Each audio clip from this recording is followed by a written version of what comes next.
Esta sesión tiene por objeto recibirlo para que exponga sobre las políticas de gobierno de estímulo a las inversiones. Así que le damos la palabra. Muchas gracias, Presidenta, y por su intermedio saludo a cada una y cada uno de los diputados presentes. Voy a hacer una presentación, no sé si se puede compartir. Ahí, ya. Eh, la siguiente diapositiva, por favor. Sí, esa es. Sí.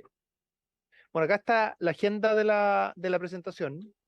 Entonces, voy a partir primero con datos de inversión desde distintas dimensiones que son relevantes. Luego de eso voy a hablar de cosas que ya se han hecho o que se están ejecutando, que están entre los puntos 2 y 6. Y en el punto 7 voy a hablar de proyectos que debieran ingresar durante este año, que están relacionados con materias de inversión.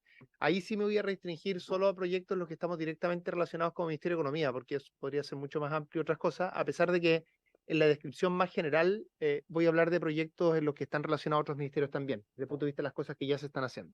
La siguiente, por favor. Bueno, vamos la siguiente, a ver un poco de datos. Eh, Voy a partir señalando qué tipo de datos vamos a revisar. Voy a mostrarles datos de dos naturalezas. Uno es la formación bruta de capital fijo, que se abrevia con FBCF, ¿ya? Que es la medida más estándar de inversión que se utiliza, que la reporta el Banco Central. ¿Ya? Y también les voy a hablar de inversión extranjera directa, que es otro dato importante que se revisa en materias de inversión, que tiene que ver con, tal como lo dice el nombre, con el nivel de inversión que está existiendo desde el extranjero en Chile. Ya, lo primero que les quiero mostrar es algo que ha sido recurrente el último tiempo, que no tiene, por supuesto, nada que ver con alguna mala intención, ni mucho menos, pues estos datos lo hace el Banco Central. Pero lo que ha pasado sistemáticamente tanto el año 2022 como el año 2023 es que el resultado ha sido bastante mejor que las expectativas. Eso es lo que se ve en ese gráfico. Las líneas punteadas son dos formas de construir proyecciones de este dato, de la formación bruta de capital fijo. En un caso es una encuesta y en otro caso es las proyecciones que hace el IPOM, el informe que hace el Banco Central. Entonces, si ustedes ven al inicio del año 2022, la proyección era, en un caso, por ejemplo, que iba a disminuir un 3,8%. Miremos la de más abajo. Después, en junio del 2022, se decía que la inversión iba a disminuir un 4,8%. En septiembre del 2022 se decía que iba a disminuir un 3,3% y el resultado final del año fue que aumentó un 2,8%. ¿Ah? Es decir, las expectativas fueron sistemáticamente por debajo el año 2022 del resultado. El resultado final fue que la inversión aumentó un 2,8% respecto al año 2021, inversión medido como formación bruta de capital fijo. ¿Ah? La siguiente, por favor. Cuando vemos este año, estamos viendo una dinámica parecida. ¿Ah? Cuando partió el año, las proyecciones, estoy ocupando aquí los mismos datos que señalé antes, es decir, la encuesta que hace el Banco Central y también su estimación que hace en el IPOM. ¿Ah? Eh, y lo que uno ve es que los datos han ido mejorando sistemáticamente. Partimos con que la inversión iba a caer, medido como formación bruta de capital fijo, en torno a un 5, 4,5%, y en la actualidad estamos entre una caída de 2% o 1,2%, dependiendo de cómo se le mire. No digo, por supuesto, que esto vaya a terminar tan bien como terminó el año pasado necesariamente, en que pasamos de revertir totalmente una caída al 2, o sea, pasamos de una proyección de -3 a +3 prácticamente, pero sí está bastante claro que hemos ido al alza durante este año, respecto a la proyección que se hacía inicialmente. Acá no tengo, quiero ser claro en esto, Chile hace muchos años, por lo menos hace unos 10 años, que tiene niveles de inversión no tan altos como nos gustaría. Eh, no quiero aquí en ningún caso tener que mi presentación se interprete como una visión totalmente autocomplaciente de lo que está existiendo, sino solo quiero mostrar que los dos años, tanto el 2022 como el 2023, las proyecciones al inicio han sido bastante más bajas de lo que resultó finalmente. La siguiente diapositiva, por favor. Ahora, otro ángulo de ver lo que está sucediendo este año y también lo que sucedió el año pasado tiene que ver ya no con la formación bruta de capital fijo, sino con un reporte que hace la CBC, que es una institución que hace un catastro de proyectos de inversión, muy considerada en el mercado. Y acá lo que les presento es la proyección que se hacía tanto el año 2022 en distintos momentos, como el 2023 respecto al próximo quinquenio. Es decir, del 2022 5 años para adelante, incluyendo el 2022, y del 2023 5 años para adelante, incluyendo el 2023. Ambos años, por eso traje los 2 años para no llevar esto a confusiones. Ambos años, la proyección que existe al inicio del 2022 respecto a cuál va a ser el quinquenio, incluyendo el año 2022, es más baja de lo que termina siendo a final del año 2022. Pero lo que quiero resaltar es que entre la proyección que existía el primer trimestre del 2023 respecto al quinquenio, incluyendo el 2023, versus la proyección que existe ahora a fines al 30 de junio, en el fondo, al segundo trimestre del 2023, es un cambio de 10.000 millones de dólares. Acá la escala a veces confunde, quiero ser bien transparente con esto, porque el gráfico parte en 20.000, entonces se ve como un salto del doble, pero en realidad es un salto de 10.000 millones de dólares, de 28.000 a 37.000 y fracción. Pero ¿por qué quiero resaltar esto en particular? Porque en esta comisión a ustedes les tocó discutir en su minuto el royalty. Y ese salto que se está dando de una estimación proyectada para los próximos años de 28.000 millones de dólares a 37.000 millones de dólares viene principalmente desde la minería. Si ustedes ven el segundo párrafo, el aumento de la minería es 7.773 millones de dólares. O sea, justo después de que se aprobó el royalty, lo que sucedió es que los proyectos que considera la CBC son proyectos que pasan de no programados a programados. Es decir, habían proyectos que no se estaba considerando hacer y que pasaron a ser considerados ahora a que se iban a hacer efectivamente una vez que se definió el royalty. Digo, esto es importante porque el gobierno siempre ha argumentado, y esto no solo lo ha hecho nuestro gobierno, lo ha hecho muchos otros gobiernos, es que lo más relevante en materia de inversiones es que existe certidumbre. O sea, cuando se resolvió el tema del royalty, a pesar de que involucró un aumento importante de recaudación tributaria, despejó incerteza y eso permitió pasar estos proyectos a programado, que es la categoría que tiene la CBC. La siguiente, por favor. Voy ahora a comentar datos de inversión extranjera, inversión extranjera directa. La inversión extranjera directa es una forma de aproximarse a la inversión extranjera, que es una forma contable de hacerlo, que esto de nuevo lo reporta el Banco Central y que tiene 3 componentes, que mezcla temas de deuda, inversión y también mezcla retiro de utilidades. Por ejemplo, cuando accionistas del extranjero retiran muchas utilidades de empresas que están en Chile, eso hace bajar la inversión extranjera directa. Entonces, es una forma de medir inversión extranjera utilizada en todo el mundo que tiene 3 componentes. Lo primero que uno ve, después voy a mostrarle datos del 2023, en que estamos un poco más bajo que el 2022, pero sigue siendo un año alto. Lo primero que quiero mostrar es que el año 2022 fue un año especialmente bueno en términos de inversión extranjera directa. La inversión fue de 20.865 millones de dólares, esta inversión extranjera directa, lo que es un aumento de 30% más o menos respecto al 2021 y 50% respecto a esa línea roja, que son el promedio de los últimos 5 años. Ese dato solo es equivalente a la inversión extranjera directa que tuvimos en el 2014. Uno tiene que remontarse al 2014 para encontrar un año con montos similares. Después, si se va más atrás de 2014, hay años más grandes, porque hubo, sobre todo, años cuando hubo muchas concesiones y una serie de inversiones muy importantes del país en materia de infraestructura, en que tuvimos montos más grandes que este. Pero no teníamos, básicamente, hace 10 años ese nivel de inversión extranjera. La siguiente, por favor. Ahora, cuando uno ve cómo vamos este año, es decir, esto es a junio de cada año, y cada uno de los años, 2019, 2020, 2021, 2022, 2023, lo estamos viendo a junio de ese año.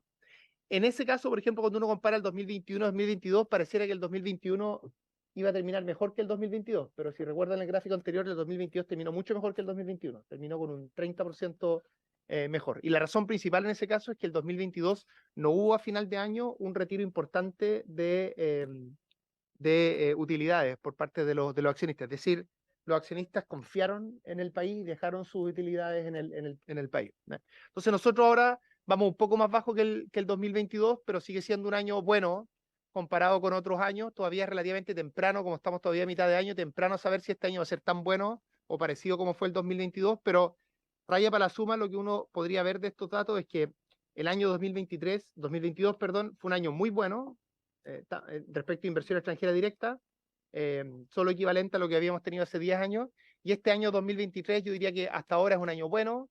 Todavía no sabemos cómo va a terminar a final de este año. La siguiente, por favor. Y lo último que quiero mostrar, porque el centro de esta presentación es saber qué estamos haciendo, pero creo que era importante dar un contexto de los datos. Lo último que quiero mostrar es un dato que elabora InvestChile. Después voy a hablar de qué es lo que hace InvestChile, pero en corto, InvestChile es la agencia de promoción de inversión extranjera en Chile, una institución cuya persona que lo dirige se define por alta dirección pública y que es yo diría, se habla poco de InvestChile, pero uno de los activos que tiene nuestro país para efectos de promover la inversión. Y esto lo que reporta es, a pesar de que el dato muestra meses de distintos años, es el monto de proyectos materializados en los últimos 12 meses. Entonces, junio 2023 significa el monto de proyectos materializados entre junio de 2022 y junio del 2023. Y materializados tiene una definición específica que ocupa InvestChile. Estos son montos distintos a los anteriores porque no todos los proyectos de inversión son proyectos que operan a través de InvestChile. InvestChile hace asesoría a algunos de los inversionistas extranjeros, a los que lo solicitan, básicamente. Pero lo que uno ve es que el último tiempo, entre septiembre del 2022 y junio del 2023, se ve un aumento importante de la materialización de proyectos.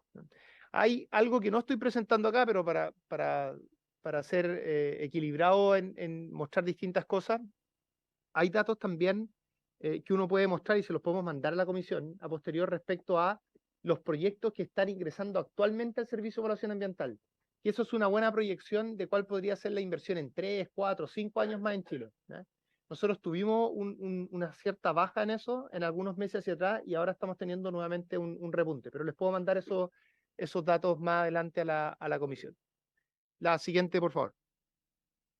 Ya, ahora lo que voy a hacer es describir qué cosas hemos hecho para promover la inversión. Como ustedes se imaginarán, y esto está muy relacionado con lo que acabo de señalar, que un país tenga harta inversión en un momento del año depende de cosas que esté haciendo el gobierno en ese minuto. Por ejemplo, si los inversionistas extranjeros no creen en un momento específico en un gobierno, van a retirar más utilidades, cuestión que no ha pasado en Chile.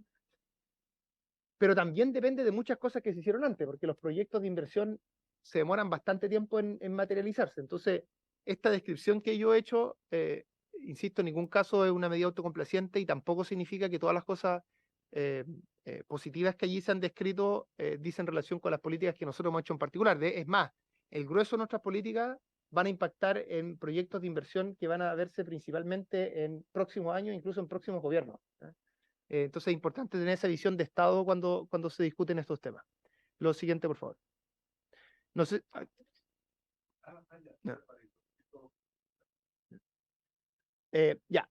Voy a describir distintas cosas que hemos hecho. Lo primero es que nosotros en septiembre del año pasado, en conjunto con el Ministerio de Hacienda y el Ministerio del Trabajo, presentamos un plan que se llamó Invirtamos en Chile, que tenía, si recuerdo bien, 27 medidas y que estaban agrupadas en estos puntos que están acá. Algunos de ellos los logramos avanzar, voy a mostrar eso más adelante en la siguiente diapositiva. Eh, Aquí está el nivel de avance que hemos tenido acá. Hay como un 60% que ya está finalizado. Hay como un 21% que son cosas que ocurren de forma permanente y hay temas pendientes y en particular hay algunos que ustedes discutieron largamente en esta comisión y es que algunos de los componentes de este plan Invirtamos en Chile eran parte de la reforma tributaria, por ejemplo, la reducción del impuesto de primera categoría de 27 a 25% en caso que aquellos invirtieran I+D, y algunas otras cosas, algunas reducciones de impuestos que se hacían, por ejemplo, a personas dependiendo de el nivel de de gasto que tenían en arriendo de departamentos, en fin. Entonces hay algunas medidas, bueno, y lo más importante, no solo lo de I+D, sino que si ustedes se acuerdan, había una bolsa de créditos tributarios de en torno a 500 millones de dólares, que lo que se hacía con esa bolsa de créditos tributarios es que se le daba eso a nuevos proyectos que tuvieran un efecto multiplicador. Bueno, eso que el gobierno va, a propósito del pacto fiscal, a insistir en ese tipo de proyectos, pero esas son las partes que no logramos avanzar, porque obviamente estaban atados al proyecto de ley. Pero el grueso de cosas que además eran cuestiones que dependían directamente del gobierno, es decir, materias más bien de gestión, sí las hemos logrado avanzar. Voy a poner en la siguiente diapositiva algunos ejemplos bien simples de esto, que pueden parecer acotados, pero que no necesariamente lo son. La siguiente, por favor. Bueno, lo primero es que al llegar al gobierno, existía un avance que nosotros creemos importante, realizado por la administración anterior, y es que crearon una plataforma para que se pudiera dar seguimiento por parte de los privados de todos los permisos sectoriales, es decir, los permisos que no tienen que ver con temas medioambientales.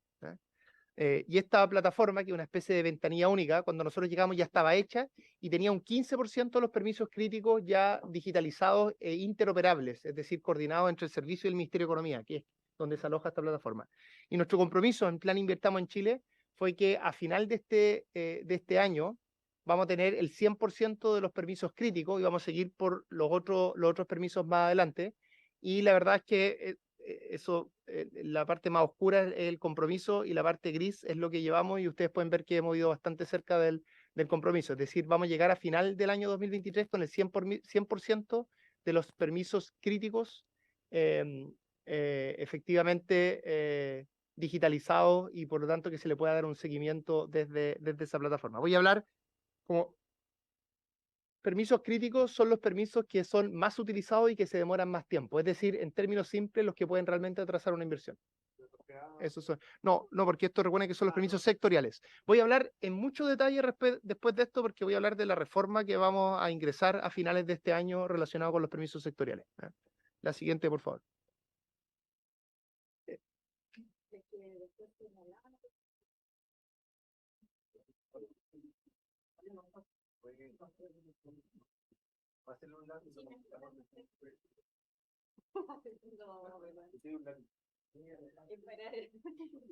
Es una presentación un poco larga, pero ustedes me paran cuando ya, porque son muchos. Yo aquí me negativo, así que ustedes mandan. Hemos hecho es que ya otras cosas que hemos hecho es que el Ministerio de Economía tiene una oficina de grandes proyectos que monitorea, ayuda, acompaña a proyectos de inversión sobre 100 millones de dólares, pero esos proyectos de inversión a veces son muy grandes para realidades regionales. Entonces, además, lo que hicimos fue armar mesas regionales, y esta es la fecha en las que se articularon cada una de esas mesas, que han sesionado en promedio entre 3 y 4 veces.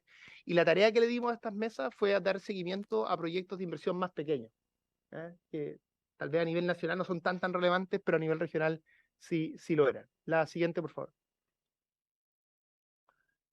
Entonces ahí comenté algunas de las medidas, hay muchas otras, insisto, que están relacionadas con el Plan Invirtamos en Chile. Voy ahora a hablar de otras medidas que están relacionadas a la agenda de productividad. La siguiente, por favor. Esta fue una agenda que lanzamos a propósito de la primera cuenta pública del presidente, en que básicamente el presidente hizo referencia a ese gráfico que está allí.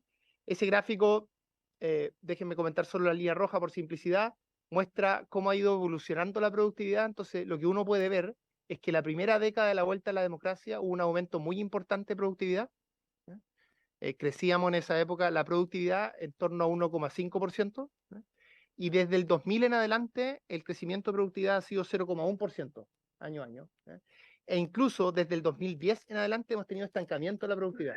Y esto es muy serio porque la fuente principal de crecimiento de largo plazo de una economía es la productividad. También importa la inversión, también importa la cantidad de personas que uno tiene, su capacitación, en fin, pero la productividad es muy importante para sostener el crecimiento de largo plazo.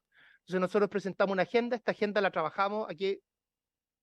Mejoramos un poco nuestro diseño respecto a lo que había sido el plan anterior, porque cuando nos juntamos con distintos sectores empresariales nos dijeron que lo deberíamos haber trabajado más con ellos también.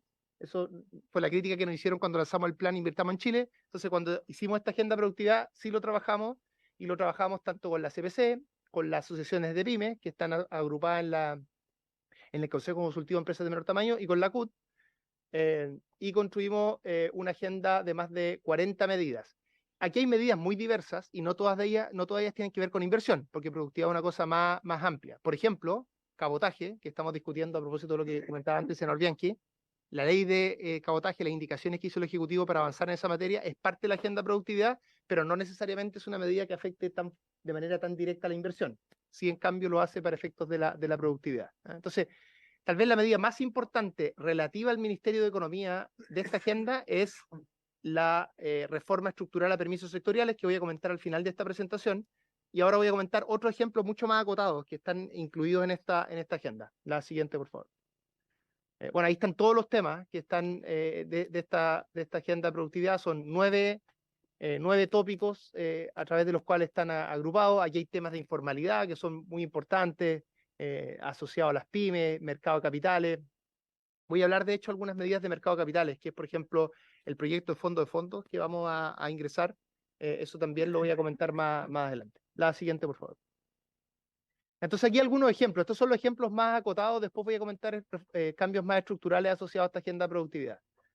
Una cosa que ya hicimos fue reducir la exigencia del trámite notarial por vía legal. Esto lo hicimos, ¿no es cierto?, a través de la promulgación de la ley 21.582, que lo que hizo fue suprimir o modificar la intervención de notario en más de 20 trámites. Aquí tuvo un trabajo muy importante el Ministerio de Justicia por razones obvias. Después, muy relacionado con lo anterior, es decir, con ir disminuyendo trámites, estamos impulsando el proyecto de ley de firma electrónica avanzada, y estamos en un trabajo asociado con distintos servicios que tienen un rol relevante para efectos de determinar tanto las modificaciones como la implementación. Y a su vez, esta es una agenda más del Ministerio de Economía. Esto es algo que se ha hecho en gobiernos anteriores, y es que uno lo que va haciendo es, a propósito de la pregunta que hacía el diputado Naranjo con anterioridad, uno va revisando cuáles son los servicios en los cuales hay un atochamiento más importante de proyectos, y hace trabajo en conjunto con esos servicios. Esos trabajos pueden implicar a veces comisiones de servicio en que se envía gente, a veces recursos que ha pasado, por ejemplo, el Ministerio de Hacienda, y es un trabajo más específico y que va, digamos, bien al callo de donde está viendo donde está existiendo un efecto importante que atrase la materialización de distintos proyectos. ¿Ya? La siguiente, por favor. Ya voy a comentar ahora algo bien importante para efectos de nuestra promoción de inversión, que es el rol que hace Invest Chile. Aquí debo aclarar, como lo dije antes, pero creo que es importante hacerlo dos veces para ser cuidadoso en esta materia. Invest Chile es una institución autónoma que se relaciona con el presidente de la República a través del Ministerio de Economía. Por lo tanto, nosotros tenemos un trabajo complementario a ello. Invest Chile, por ejemplo, es quien me ha acompañado a las giras que he realizado para efectos de promoción de inversión extranjera, y es un equipo de personas que trasciende los distintos gobiernos y que tienen en la gira de gobierno hemos administración. La siguiente, por favor. Bueno, primero es entender que Invest Chile lo que hace es buscar inversionistas extranjeros asociados a las estrategias que esté impulsando cada uno de los gobiernos. Lo hace a través de distintas estrategias muy diversas que buscan reducir asimetrías de información, hace foros, tiene una estrategia de marketing digital, tiene agregadurías, cuestión que voy a comentar más adelante, y lo que hace es que, a pesar de que esta institución que tiene independencia, sí se acopla a la estrategia que haya definido cada uno de los gobiernos. Por ejemplo, distintos gobiernos con anterioridad han definido que era muy importante hacer una apuesta relevante como país por los data centers, por dar un ejemplo, de infraestructura digital muy relevante. Eso es algo que partió con fuerza en el segundo gobierno de la presidenta Bachelet al menos, y se continuó después en el gobierno del presidente Piñera, y se ha continuado también por nuestro gobierno. Entonces se define una estrategia para ir en la búsqueda de cuáles son estos inversionistas, se ve cuáles son las ventajas de Chile, que en ese caso tienen que ver con que tenemos energías limpias, energías que no tienen liberación de carbono, y eso es importante para efectos de los estándares que tienen que cumplir estas empresas. Tenemos una buena infraestructura digital en general, tenemos buenas capacidades humanas también, entonces nos hacen un país atractivo para efectos de los data centers. Y a partir de eso, de la estrategia definida por distintos gobiernos y de nuestras ventajas es que Invest Chile define una estrategia de materialización de estos proyectos. La siguiente, por favor. Bueno, para poner esto un poco en cifras, ¿ya? ¿Qué cosas se han hecho si uno ve el 2023? ¿Ya? Se han contactado 250 empresas, se han hecho 81 actividades de atracción y posicionamiento de promoción en 15 mercados. Se ha hecho un foco en algunos, en los mercados que allí están señalados: energía, minería, economía digital. Después, una de las novedades que hemos hecho durante este gobierno, que se explica por la transición importante que está haciendo el país en términos de descentralización. En la actualidad, dada la existencia de los gobiernos regionales tienen un protagonismo en nuestra institucionalidad en materia económica. Entonces, lo razonable es que los gobiernos regionales vayan teniendo un rol cada vez más relevante en la promoción de inversión. Pero para eso hay que ayudar a los gobiernos regionales y hay que capacitarlos en cómo se promueve inversión extranjera.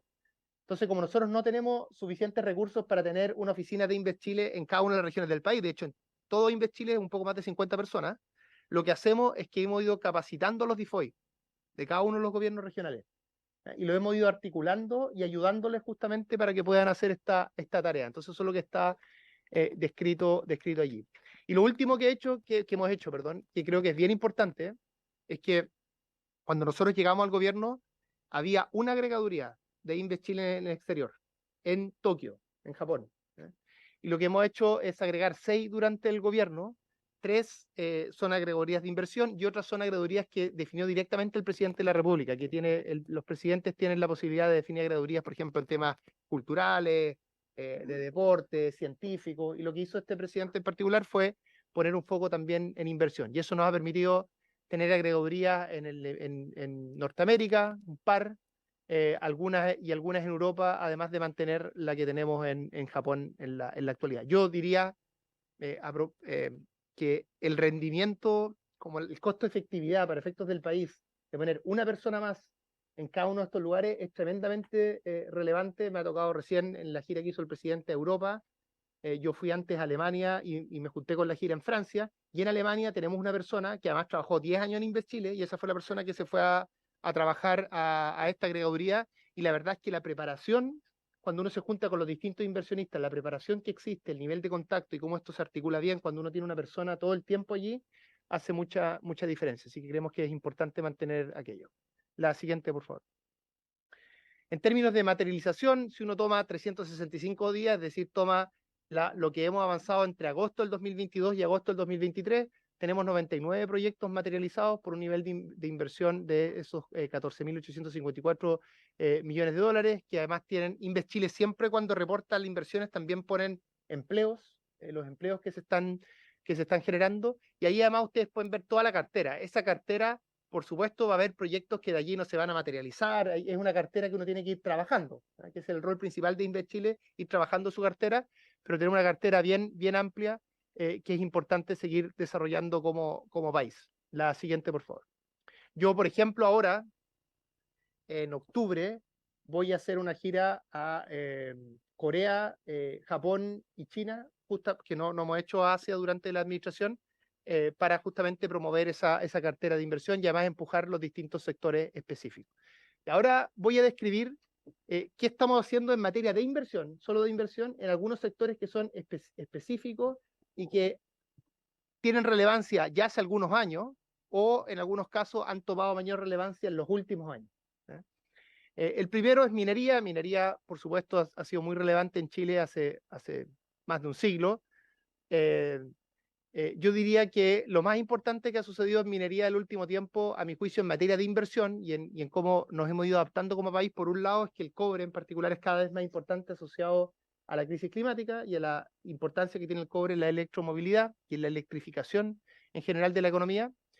Y algo muy importante que ocurrió el último tiempo es que cada vez más la gran minería ha logrado que sus usos de agua sean usos de agua salada, ya sea porque en el proceso productivo utilizan agua salada o porque tienen desaladora. Esto ha sido un gran cambio para efectos del impacto que tiene la gran minería en las comunidades y le ha dado una mayor legitimidad social. Yo creo que le ha dado una estabilidad y una posibilidad de desarrollarse muy importante, y por supuesto eso hay que mantenerlo. Sin ir más lejos, por ejemplo, cuando el Comité de Ministros, hace poco tiempo, a sugerencia del Servicio de Evaluación Ambiental, aprobó los bronces integrados, le pidió algo extra, de acuerdo a lo que se había solicitado, y es que el 100% del agua que utilizara fueran aguas desaladas. ¿Ah? Y eso significa que de aquí al 2030 esa minera va a ocupar menos agua de la que ocupa hoy, no solo de la que podría ocupar potencialmente al ampliar esa minera. La siguiente, por favor. Bueno, ¿qué es lo que nosotros estamos haciendo en minería? Ustedes, algunos de estos temas ya lo han visto porque han sido compromisos del gobierno. Primero, como les comentaba antes, estamos dando estabilidad tributaria una vez que se aprobó el royalty y vimos ya el gran salto que hubo en el catastro de proyectos para los próximos 5 años. El ministro de Hacienda además comprometió una reducción del tiempo en la tramitación de proyectos mineros de 30% y van a ver qué cosas estamos haciendo para lograr justamente este compromiso. Y además, lo que nosotros buscamos es que exista una aplicación de créditos tributarios a proyectos de reducción de emisiones y eficiencia hidráulica. Perdón. Y esto, nuestra expectativa como gobierno, y estos son metas que están asociadas a la propuesta de pacto fiscal que hace el gobierno, todas las que voy a comentar ahora, de hecho, son parte del pacto fiscal. Nuestra meta es cumplir y mantener las proyecciones de producción de Cochilco. Como ustedes saben, la producción minera en Chile ha tenido una cierta baja el último tiempo y tenemos un desafío importante de aumentar la materialización de los proyectos estructurales de las distintas empresas. La siguiente, por favor. Bueno, en materia de litio, por supuesto que también es relevante para la inversión. La Estrategia Nacional de Litio tiene distintas dimensiones, no voy a hablar de todas ellas porque esta es una presentación solo relativa a inversión, entonces permítame centrarme en por qué es importante esta estrategia para efectos de inversión. La Estrategia Nacional del Litio, yo diría, presenta básicamente 4 oportunidades importantes de inversión. La primera es que, asociado a las negociaciones que están existiendo a propósito de el Salar de Atacama entre Codelco y una de las empresas privadas que allí opera, allí hay una gran oportunidad de inversión porque parte de esas conversaciones, por supuesto, que puede involucrar un esfuerzo por aumentar la producción en los marcos que establecen las resoluciones ambientales que allí existen. Lo segundo es que esta estrategia especifica que Codelco y también Enami puedan tener CEOLES a partir de los cuales busquen partners privados para efectos de hacer joint ventures, porque uno de los centros de la estrategia que hemos presentado como gobierno es justamente esta articulación público-privada. Y eso operaría en salares que actualmente no tienen producción. Como ustedes sabrán, Chile tiene 45 salares y solo en uno de ellos hay producción. Por supuesto, ese donde existe producción es por lejos el salario más relevante, pero hay mucho espacio para aumentar la producción. Lo que nosotros hemos comprometido como gobierno es que vamos a hacer eso al mismo tiempo que protegemos al menos un 30% de la superficie de salares y además promovemos un cambio tecnológico que permita aumentar la producción disminuyendo el impacto en el medio ambiente, que pasa principalmente por avanzar de la estrategia de la tecnología de evaporación que tenemos en la actualidad a la tecnología de extracción directa con reinyección. Entonces, existe el Salar de Atacama, otros salares de mediano tamaño y después hay otros salares de mediano, pequeño tamaño donde además se van a hacer licitaciones a privados para exploración y explotación para que después esos privados también tengan que hacer alianzas con el sector público para efectos de hacer estas articulaciones público-privadas que están en la estrategia. ¿Qué es lo que nosotros nos hemos puesto como meta final durante el gobierno? Es que tengamos unos 3 a 4 proyectos nuevos en progreso, además de lo del Salar de Atacama. Eso significa proyectos en otros salares con articulaciones público-privadas que ya estén, por ejemplo, en sus procesos de evaluación ambiental, que ya estén estructuradas esas articulaciones público-privadas, y de esa manera logremos, después de décadas, tener nuevos proyectos de litio. Nosotros hace mucho tiempo no tenemos un nuevo proyecto, lo que sí ha pasado principalmente a partir de la negociación que hubo de Corfo durante el segundo gobierno de la presidenta Bachelet, en quienes están produciendo hace tiempo, hubo un aumento de producción importante, tanto Albemarle como SQM aumentaron bastante su producción, pero no hemos logrado articular nuevas producciones, y ese es uno de los centros de la estrategia que actualmente tenemos. Y hay otra parte que es también muy importante en inversión y es importante en términos de valor agregado, y esto es algo que continúa nuestra estrategia, pero que viene también de la negociación que se hizo durante el segundo gobierno de la presidenta Bachelet, y es que en esa negociación se especificó que tanto en el caso de Albemarle como de SQM, ellos están obligados a vender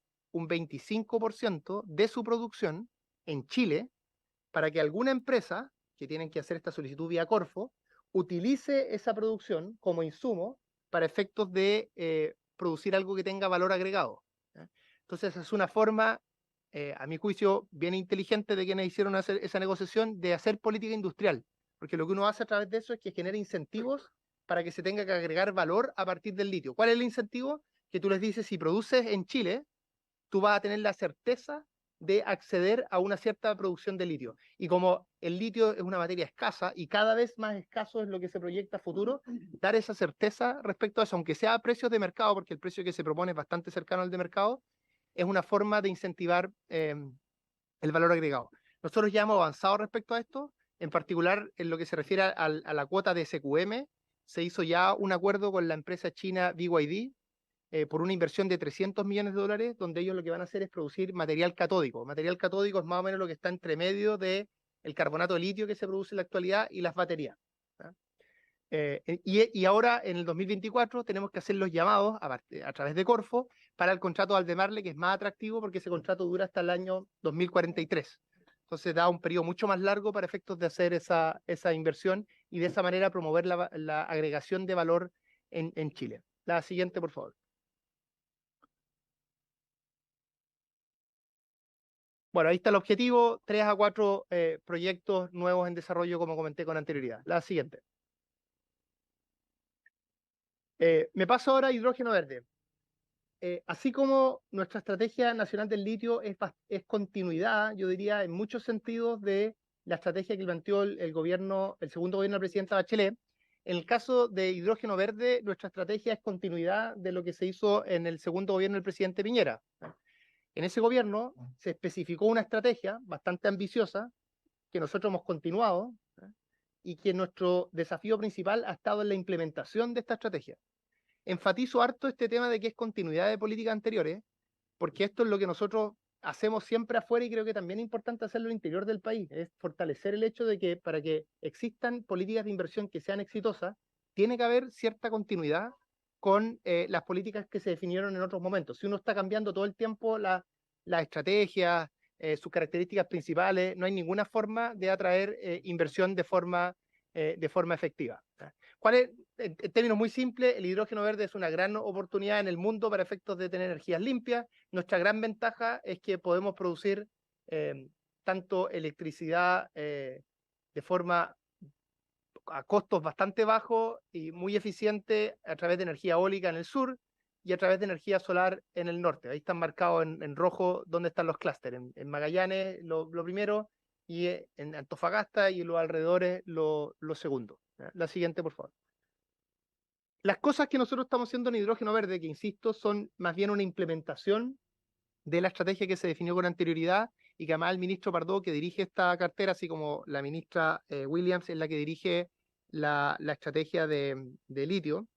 El ministro Pardo además conformó un comité estratégico donde está presente, por ejemplo, el ex ministro Llobet, la expresidenta Bachelet, un grupo transversal que busque justamente dar una visión de largo plazo, ¿eh? Porque aquí hay muchas decisiones que tomar. Este es un esfuerzo que tenemos que hacer como país y por lo tanto es importante tener mucha conversación y también por eso se está haciendo un plan, una construcción de un plan de implementación con mucha participación en diversas regiones. Ahora, estamos haciendo distintas cosas acá, yo voy a comentar solo algunas de ellas para no detenerme tanto en hidrógeno verde. Tal vez la más importante en términos financieros es que a través de Corfo logramos articular un facility, que significa un instrumento financiero, ¿ya?, de $1.000 millones. Estos $1.000 millones vienen principalmente de préstamos de agencias internacionales, del BID, del Banco Mundial, del Banco Alemán, del Banco Europeo. ¿Ya? En el caso del BID y el Banco Mundial son los primeros créditos de esta naturaleza que ellos dan a cualquier país, es decir, se está haciendo una señal muy clara de que Chile tiene efectivamente un liderazgo en materia de hidrógeno verde. ¿Y qué es lo importante? Que estos $1.000 millones permiten movilizar muchos más recursos privados, porque estos recursos se ocupan principalmente en garantías. Entonces, lo que uno hace con esos recursos es que reduce el riesgo del crédito y hace eso más atractivo el préstamo de instituciones privadas o otras instituciones multilaterales a los proyectos propiamente tal. En términos prácticos, el cálculo que hace Corfo es que con estos 1.000 millones de dólares vamos a poder generar préstamos para proyectos por 12.000 millones de dólares. Es decir, permite apalancar muchos recursos a través de esta reducción de riesgo. Otra cosa que se están haciendo, que considero importante resaltar, ya que en general se habla mucho de los permisos y de los problemas que hay, pero pocas veces se habla cuando se encuentran soluciones en esto. Quiero resaltar, por ejemplo, lo que ha hecho el Servicio de Evaluación Ambiental en esta materia. El Servicio de Evaluación Ambiental ha ido definiendo un conjunto de guías que han ido reduciendo fuertemente la incertidumbre de estos proyectos. ¿Qué pasó al principio? Cuando nosotros partimos como gobierno, y esto venía, bueno, de antes, porque esto es una industria que están haciendo. Un proyecto de hidrógeno verde mezcla una serie de cosas. Por ejemplo, en Magallanes, el proyecto más avanzado que existe, que genera combustible sintético al final a partir de hidrógeno verde, tiene una planta eólica, primero tiene una desaladora, tiene una planta eólica, después tiene un electrolizador y además tiene una refinería. Todo eso en ese proceso. Para cada una de estas cosas, tú eventualmente tendrías que hacer un proceso de evaluación ambiental. Entonces, los privados tenían duda de cómo presentar sus proyectos al Servicio de Evaluación Ambiental, porque decían, ¿lo puedo presentar por parte o tengo que presentarlo todo junto? Presentarlo todo junto es mucho más complejo. Entonces, lo que les dijo el Servicio de Evaluación Ambiental, que como esta pregunta antes no había existido, lo tenía que definir ahora, les dijo, mire, usted lo puede presentar en partes, pero cuando presente una parte tiene que decir que eso es una parte de una totalidad. Entonces, si usted ingresa con el proyecto de aerogeneradores, tiene que decir que además va a haber una desaladora y además va a haber esas distintas otras cosas, a pesar de que no tenga que dar más detalle del resto del proyecto, como un tema de transparencia. Entonces, quiero resaltar esto porque había un esfuerzo importante de nuestro Servicio de Evaluación Ambiental por acelerar el tranco respecto a ir dando claridades respecto a cómo va a ser la evaluación ambiental. Si ustedes recuerdan, cuando se presentó el primer proyecto grande, lo tuvieron que retirar justamente porque el CEA dijo que faltaba información fundamental. Hoy iba a decir que faltaba información fundamental. Y eso es justamente lo que estamos resolviendo ahora. No vamos a tener más ese problema porque ya están clarificados cuáles son esas incertidumbres.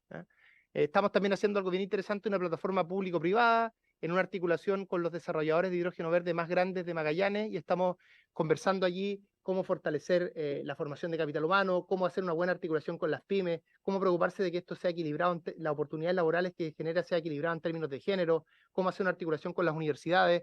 Como esta es una industria que se está creando, tenemos la oportunidad de lograr, por ejemplo, las cosas que logramos en minería, pero también subsanar las cosas que no hemos logrado en minería. Por ejemplo, en minería no hay una tan buena articulación como podría ser con los proveedores, si uno compara con otros países. Entonces, partir una industria de la nada es una tremenda oportunidad que tenemos como país para, a partir de nuestra experiencia, tanto las cosas que han resultado como las que no han resultado, hacerlo mejor. La siguiente, por favor. Bueno, allí está qué cosas queremos hacer. Está este plan de acción de hidrógeno verde, que toda esta agenda la dirige, como comentaba antes, el Ministerio de Energía. Hay un tema de bienes nacionales muy importante porque en general, en el caso de los proyectos del norte, son proyectos en terrenos fiscales, y hemos hecho un esfuerzo por acelerar la adjudicación de estos territorios fiscales para efectos de estos proyectos. Y nuestra idea es tener a final de gobierno 10 a 12 proyectos en desarrollo, es decir, que estén en procesos de evaluación ambiental. Nuestra expectativa es que debieran ingresar este año al menos un par de proyectos al sistema de evaluación ambiental, un par de proyectos grandes. La siguiente, por favor. Ya, ya no me acuerdo en qué tema voy de sector específico, pero creo que es el tercero. Una de las cosas que yo diría ha funcionado mejor en términos de inversión en los últimos 10 años en Chile es justamente la expansión de energías renovables, a partir principalmente de cambios muy relevantes contractuales y de estrategia que existieron también en el segundo gobierno de la presidenta Bachelet, y que nos permitió no solo cambiar nuestra matriz energética de forma bien sustantiva, aprovechando las ventajas geográficas que tenemos, sino que además ha sido uno de los motores de la inversión de los últimos 10 años. Ahora, ¿cuál es el problema que empezamos a tener? Y esto lo ha descrito con mucha detalle el ministro de Energía, quien está a cargo de esta materia. El problema que empezamos a tener es que tenemos mucha inversión en el norte y no tenemos dónde ingresar esa energía. Y eso se explica por dos razones. Primero, porque se produce mucha energía y no tenemos suficientes líneas de transmisión, y ahí hay un gran esfuerzo que estamos haciendo como gobierno de acelerar los proyectos de líneas de transmisión. Y además, que, por supuesto, la energía solar se produce en un momento del día y el consumo se produce más bien en otro momento del día. Entonces necesitamos avanzar en dos cosas acá. Necesitamos más líneas de transmisión y necesitamos avanzar en tecnologías de almacenamiento. Y por eso que el presidente Boric anunció en su cuenta pública estas concesiones que se van a hacer por más de 2.000 millones de dólares para tecnologías de almacenamiento a gran escala. Una de las gracias a esos proyectos, que son tecnologías de almacenamiento, la infraestructura es modular y por lo tanto la evaluación ambiental es muy simple. Y nosotros estimamos como gobierno que si este proyecto avanza, porque este es un proyecto de ley que se ingresó ya al Parlamento, si avanza con celeridad, nosotros de aquí al 2026 podríamos tener estos proyectos, lo que no es solo importante desde el punto de vista de inversión, sino que además es importante, insisto, porque nos va a permitir solucionar un cuello de botella que tenemos en la actualidad respecto a el tema energético. Y en el corto plazo, también es un proyecto de ley que ingresó el ministro Pardow. Hay un tema de tarifas. Hemos tenido los últimos 2 años, o los últimos 3 años, bastantes problemas en algunas empresas, porque básicamente lo que ocurrió es que se conjugaron distintos factores negativos. Por un lado, una sequía muy importante, lo que disminuyó la producción de las hidroeléctricas. Por otro lado, los aumentos muy fuertes del costo del petróleo. Y además, esta falta de carretera o de líneas de transmisión donde poner la energía. Entonces, muchas empresas renovables ingresan la energía a un costo muy bajo y tienen que pagarla después cuando la sacan a un costo muy alto. Y eso ha hecho que algunas de ellas hayan perdido plata durante los últimos 2 años. Incluso, en algunos casos, por suerte no es mucho, hubo quiebra. Entonces el ministro Pardow está haciendo cambios relevantes en la estructura tarifaria para hacernos cargo de estos riesgos asociados y de esa manera dar cierta tranquilidad a los inversionistas. Y además que funcione el sistema, que es lo más importante en este caso. La siguiente, por favor. Llevo solo un quinto de la presentación. No me queda tan, no, a ustedes lo pueden ver ahí. Puedo ir más rápido tal vez porque si no...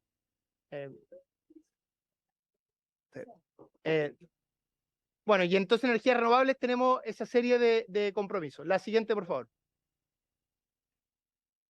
En economía digital no voy a hablar de tanto detalle, pero solo comentar que este es uno de los sectores que más ha impulsado la inversión el último tiempo y nosotros seguimos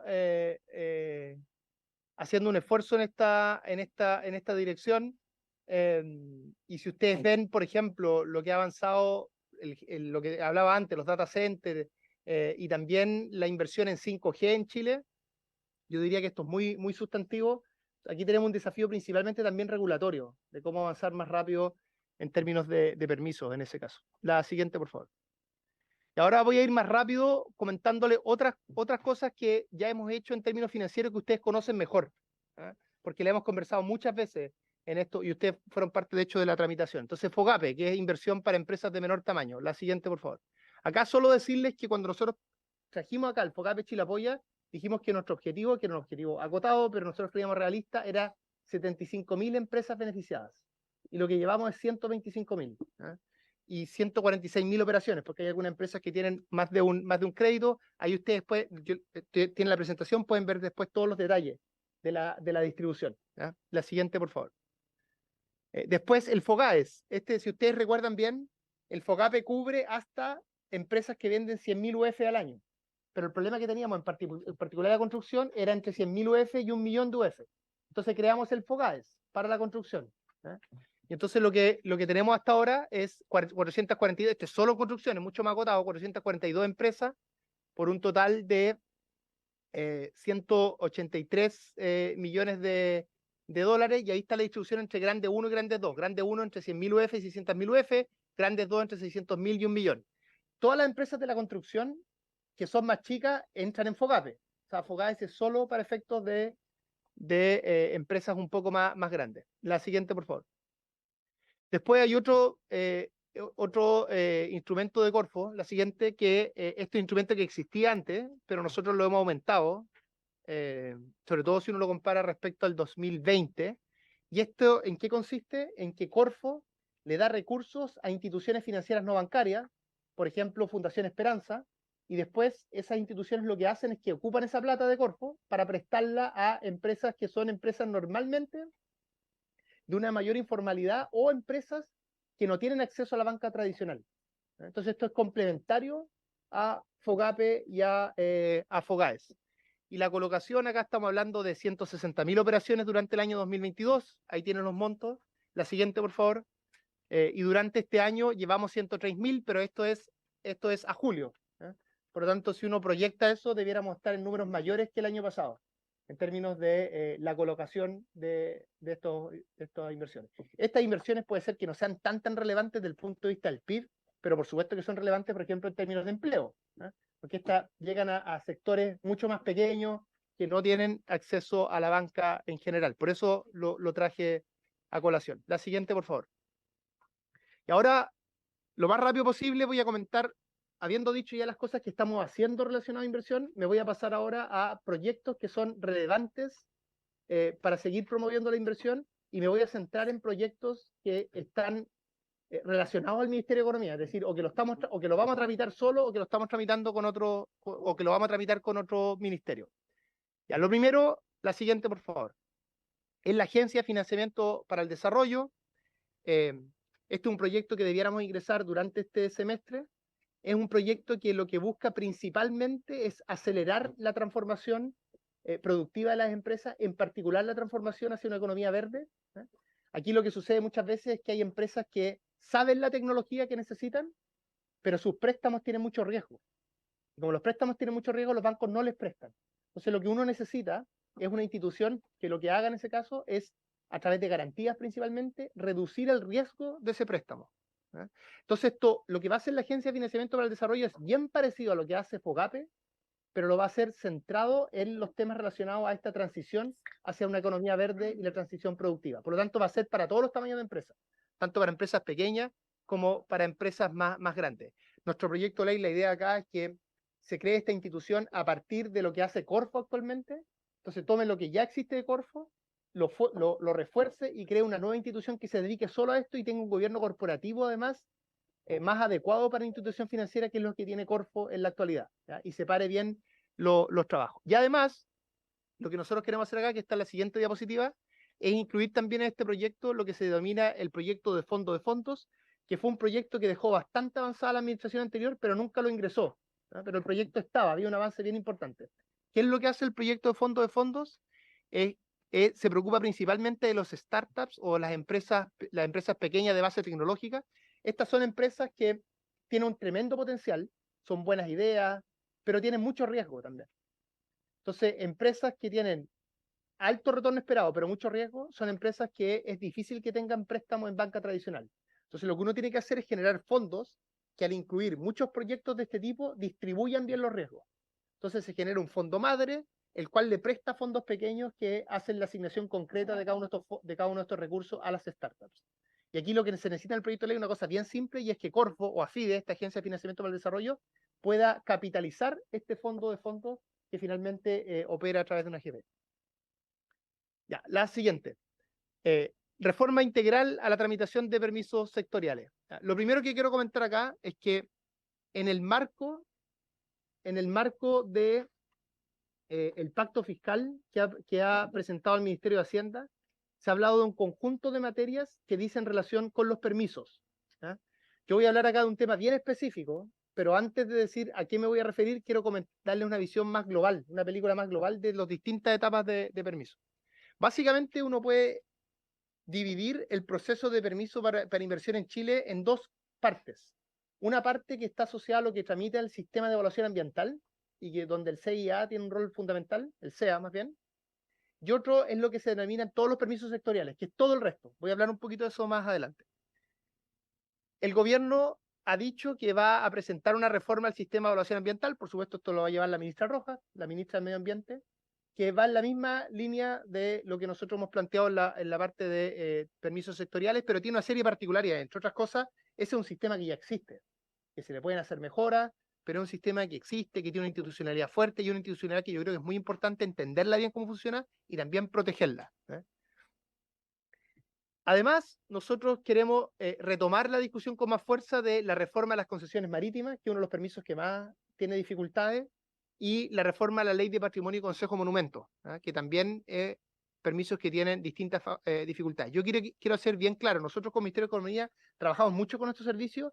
Los servicios hacen un buen trabajo. O sea, en general los problemas que tenemos acá tienen que ver con diseño.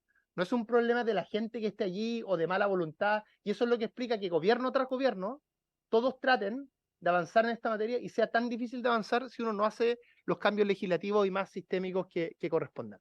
Entonces, lo que nosotros vamos a hacer como Ministerio de Economía, y que está en negrito ahí, y esto fue comprometido por el presidente en la cuenta pública, es una reforma integral a la tramitación de permisos sectoriales. La siguiente, por favor. Les voy a comentar de qué se trata esto, en términos gruesos. Primero, como comenté antes, los permisos sectoriales son todos los no ambientales, para decirlo en simple, ¿ya? Y que son necesarios para concretar un proyecto de inversión. En la conceptualización que nosotros estamos haciendo, hablamos de en torno a 380 permisos sectoriales. O sea, son hartos permisos, ¿ya? ¿Cuál es el problema que hay acá? El problema principal. A diferencia de la parte medioambiental, aquí no existe un sistema. Cada uno de estos permisos está alojado en distintos servicios y claro, cada uno de ellos tiene una lógica individual, busca proteger algo, que por supuesto hay que preocuparse de eso, ¿eh? Chile tiene una larga tradición regulatoria y las cosas funcionan bien, digamos, o sea, en Chile no se caen los edificios cuando hay un terremoto, y eso es una cosa que hay que proteger como país, ¿eh? Pero también el hecho de que no exista esta articulación de sistemas hace que, por ejemplo, no exista ninguna agencia que se preocupe porque se cumplan los plazos. En más de la mitad de los casos, en más de la mitad de estos 380 permisos, ni siquiera hay un plazo estipulado, ¿eh? No hay ningún espacio donde se tenga información centralizada de esto. No hay buenos incentivos respecto a esta materia, y como no hay una visión sistémica, no hay una buena relación entre el nivel de riesgo del proyecto y la cantidad de permisos que tiene que enfrentar, ¿eh? Entonces, lo que nosotros vamos a hacer es construir un sistema con todos estos permisos. No es que nos vamos a meter en la legislación de cada uno de estos permisos en detalle, porque eso sería imposible, son 380 permisos, que están en algunos casos en leyes y en otros casos en reglamentos. Pero sí vamos a hacer una ley marco, una ley paraguas, que va a organizar todo esto de forma más adecuada, y esperamos entonces dar certeza jurídica, que se cumplan los tiempos y al mismo tiempo que no genere esto una afectación en términos de la calidad de los proyectos. La siguiente, por favor. Entonces, ¿qué es lo que vamos a buscar acá? Vamos a buscar estandarizar todos estos permisos, buscar eficiencia principal. La eficiencia la vamos a buscar principalmente no eliminando permisos, sino que va a haber algunos permisos que en algunos casos, dado el riesgo del proyecto, van a pasar de permisos a declaraciones, ¿eh? Y eso va a bajar el nivel de uso de los permisos y va a permitir que la misma gente en cada uno de estos servicios, con su mismo desempeño laboral, que nuestra impresión es que es un desempeño bueno, vayan más rápido en el fondo, porque tengan menos permisos que resolver, ¿ya? Que existe una proporcionalidad, es decir, que exista una relación adecuada entre cantidad de permiso y riesgo, que sea previsible, que uno sepa cuánto el tiempo que se va a demorar realmente, que esos tiempos se cumplan, que existe una agencia que se dedique a monitorear que esos tiempos efectivamente se cumplan, ¿ya? La siguiente, por favor. Solo para darle una idea acá, estamos hablando de 380 permisos, 39 servicios públicos involucrados, y lo que nosotros hemos hecho como Ministerio de Economía, porque vamos bastante avanzados en la construcción de este proyecto de ley, es que ya terminamos un trabajo de 29 mesas técnicas con cada uno de estos servicios, en algunos casos los agrupamos, para justamente conversar con ellos y diseñar en conjunto los cambios que se están realizando. Así que ha sido un trabajo bien intenso al interior del Estado, en el fondo del Ejecutivo, por supuesto, esto con mucho apoyo del presidente de la República, porque el Ministerio de Economía no tendría ni la facultad ni la potestad para conversar con estos 39 servicios públicos y decirles que tenemos que hacer una reforma estructural de los permisos sectoriales. Esto es posible por una determinación política muy clara del gobierno de avanzar en esta dirección. La siguiente, por favor. Solo para darle alguna idea de la carta GAN de este proyecto, nosotros desde enero empezamos a trabajar porque se anunció básicamente a propósito de la agenda de productividad. Entre marzo y mayo hicimos un diseño general. Después tuvimos entre mayo y agosto el codiseño con cada uno de estos 39 servicios. Ahora estamos haciendo un codiseño específico con algunos servicios que son los más relevantes, que son 3. Uno de ellos es salud, que es muy, muy relevante en esta materia, y ya hemos estado trabajando en el borrador del proyecto, y por eso pensamos que a final de este año vamos a poder ingresar este proyecto al Parlamento. La siguiente, por favor. FOGAES de emergencia. La siguiente. Aquí ya estamos terminando. Si recuerdan bien, lo que tenemos en la actualidad es que el FOGAPE cubre en términos de garantías todas las empresas hasta 100.000 UF. De 100.000 UF a 1.000.000 tenemos cubierta la construcción. Entonces, ¿cuál es el problema que hemos tenido en la emergencia? Por ejemplo, grandes productores agricultores ¿ya? Que se han visto afectados por las inundaciones. ¿Ya? En esos casos no tenemos un instrumento adecuado para darles garantías a los créditos asociados a esos grandes productores, y producto de ello, esos grandes productores no necesariamente acceden a la banca. ¿Ya? Entonces lo que vamos a hacer es hacernos cargo de esta situación y generar un FOGAES para emergencias, ¿ya? Que justamente se enfoque entre todas se enfoque en dar garantías en situaciones de emergencia, por ejemplo, cuando se declara una cierta catástrofe en un área específica, y eh, y que permita que accedan todas las empresas hasta 1 millón de UF. Es decir, ese FOGAE de emergencia que vamos a crear, que vamos a ingresar durante este segundo semestre, va a ser un proyecto de ley que va a cubrir a las empresas que están en el FOGAPE actual y a las empresas que están en el FOGAPE de construcción, pero solo asociado a emergencia. ¿Por qué es importante esto? Porque el FOGAPE, de acuerdo a lo que probamos en el Congreso del año pasado, dura hasta final de este año. ¿Eh? Y por supuesto, nosotros, cualquier predicción apunta a que vamos a seguir teniendo emergencia por todos los años. O sea, entonces necesitamos instrumentos financieros que se hagan cargo de la naturaleza de este problema. Y eso requiere, insisto, ir más allá de los pequeños, porque acá también se necesita apoyar a los grandes cuando existe una emergencia de esa naturaleza. ¿Ya? En los pequeños hay que centrarse en subsidios y en otro tipo de instrumentos, pero a los grandes también hay que llegar con instrumentos bancarios.